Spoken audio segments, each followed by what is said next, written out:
some comments coming in concerning the Nebraska game. That could be an interesting one. Nebraska's improved themselves considerably through the transfer portal. They have the #1 transfer portal ranking in the Big Ten, and certainly look to have solved their quarterback ills. Not that Adrian Martinez was not a talented player, and of course he's going to be the Kansas State quarterback this year, but always made bad decisions and got careless with the football at the wrong time. And Casey Thompson, I think, is, from a passing standpoint, a significant upgrade.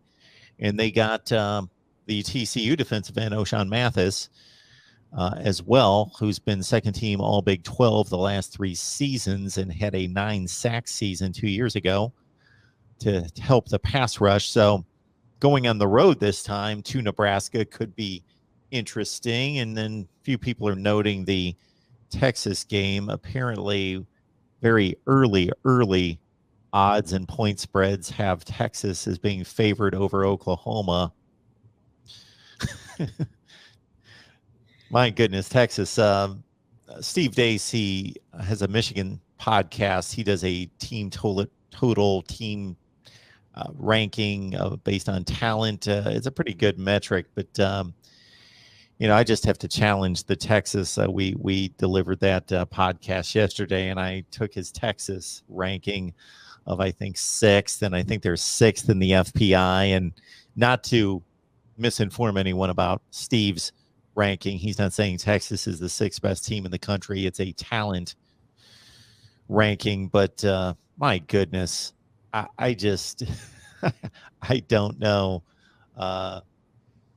They have been just so underachieving for so long. It's just perplexing to me that there are dozens and dozens and dozens and dozens of teams across America that have multiple players drafted in the NFL draft. And for the second time in 8 years, they don't have anyone drafted after compiling top 10 after top 10 after top 5 after top 10 recruiting classes. That almost would seem impossible that you wouldn't have players drafted, and you would lose to Kansas and you would go 5-7, and it's just I don't know what's going to have to happen there. It's like clockwork, Mark. Almost every single year, no matter what happens the year before, you can bank on this team being top 25 preseason. I would be shocked if they're not. You can bank on what we're seeing right now with whether it's the FPI or whatever it is, whether it's talent rankings ahead, whatever the ranking is. You can bet Texas is always going to be part of that conversation, and part obviously to your point, part of it's because of the talent that they bring in recruiting class each and every year, and even some of the years that they haven't had as great of a recruiting class by Texas standards, and this past year they had a really good recruiting class, right? So yeah, I don't know. It's like I said, it's one of those anomalies in college football. It's going to be every single year.